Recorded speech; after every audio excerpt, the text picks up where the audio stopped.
2005 മർക്കസിൽ തിരുകേശമുണ്ട് എന്ന് താങ്കൾ പറയുകയുണ്ടായിട്ടില്ലേ? ഉണ്ട്. അതെവിടെ നിന്നാണ്? അത് വേറെ 2 വഴിക്ക് ലഭിച്ചതുണ്ട്. അന്നൊന്നും ഉണ്ടാവാത്ത തരത്തിൽ വിശ്വാസികൾക്ക് അതിന്റെ ദർശന പുണ്യം ഉൾപ്പെടെയുള്ളത് കിട്ടട്ടെ എന്ന നിലയിൽ വാണിജ്യാടിസ്ഥാനത്തിൽ ഒരു മസ്ജിദ് നിർമ്മിക്കുന്നതിന്റെ ആശയം വരാതിരുന്നത്? അത് രണ്ടും തെറ്റാണ് നിങ്ങൾ പറയുന്നത്.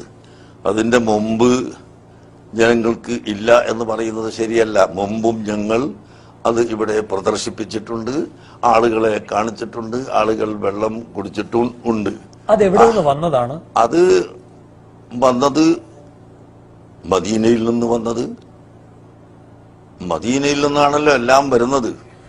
ശ്രീ കാന്തപുരം, പക്ഷെ അതിന്റെ വഴി താങ്കൾ പറയുന്നില്ല. എന്തിനാണ് അതിലൊരു രഹസ്യം? ഇല്ല, ഒരു രഹസ്യവും ഇല്ല. വഴിയൊക്കെ പറഞ്ഞു കഴിഞ്ഞിട്ടുള്ളതാണ്, ഇനി രണ്ടാമത് പറയേണ്ടതില്ല. മദീനയിൽ നിന്ന് വന്നിട്ടുള്ളതാണ്.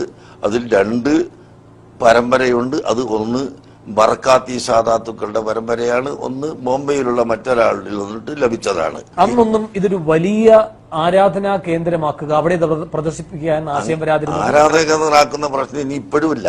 നബിയുടെ തിരുശേഷിപ്പ് കാണാൻ ഒരു അവസരം കിട്ടുക, നബിയുടെ തിരുശേഷിപ്പ് കാണാൻ വരുന്ന ആളുകൾക്ക് നിസ്കരിക്കാൻ പറ്റിയ ഒരു വലിയ പള്ളി ഉണ്ടാക്കണം എന്ന് മാത്രമേ ഉള്ളൂ. എന്ന് പറയുമ്പോൾ 45 കോടിയുടെ പള്ളി, അത് പിന്നെ എഞ്ചിനീയർമാരുടെ തീരുമാനം ഉണ്ടാവും. അത് പള്ളി എന്ന് പറഞ്ഞ പള്ളി മാത്രം പോരല്ലോ, പള്ളിക്ക് പാർക്കിംഗ് വേണം, പള്ളിക്ക് മറ്റ് സൗകര്യങ്ങൾ വേണം. അവിടെ കാന്തപുരത്തിന്റെ ട്രാക്ക് റെക്കോർഡ് നോക്കുമ്പോഴാണ് ഈ പറയുന്ന ഉദ്ദേശം എവിടേക്കാണ് പോകുന്നത് എന്ന് സംബന്ധിച്ച വിമർശനം ഉയരുന്നത്. മാവൂർ റോഡിൽ ജുമുഅയ്ക്ക് എന്ന് പറഞ്ഞുകൊണ്ടൊരു മസ്ജിദ് താങ്കൾ തുടങ്ങുന്നു.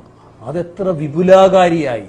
ഇപ്പോൾ അതുകൊണ്ട് തിരുകേശം സൂക്ഷിക്കുന്നതിന് വേണ്ടി 1200ഓളം AC റൂമുകളൊക്കെ ഉള്ള പലതരം സംവിധാനങ്ങളെല്ലാം സ്വരുക്കൂട്ടുന്ന ഒരു വലിയ ഷോപ്പിംഗ് മാളാണ് താങ്കൾ ഉദ്ദേശിക്കുന്നത് എന്നാണ് ആക്ഷേപം. അതൊക്കെ നിങ്ങളുടെ മനസ്സിലുള്ളതായിരിക്കും, ഞങ്ങളെ മനസ്സിൽ അതൊന്നുമില്ല.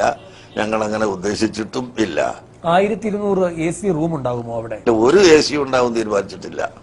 ഒരു AC റൂം പോലും ഉണ്ടാകില്ല. ഉണ്ടാവുമെന്ന് തീരുമാനിച്ചിട്ടില്ല. അതൊക്കെ പള്ളി ഉണ്ടാക്കുമ്പോഴല്ലേ AC വേണോ വേണ്ടേന്ന് തീരുമാനിക്കരുത്. കേരളത്തിൽ ഇതിന് AC എത്ര കൂപ്പൺ അടിച്ചു, എത്ര പണം സമാഹരിച്ചു, എത്ര ലക്ഷ്യം വെക്കുന്നു, ഇതിന്റെ കണക്കുകൾ വെളിപ്പെടുത്തുമോ?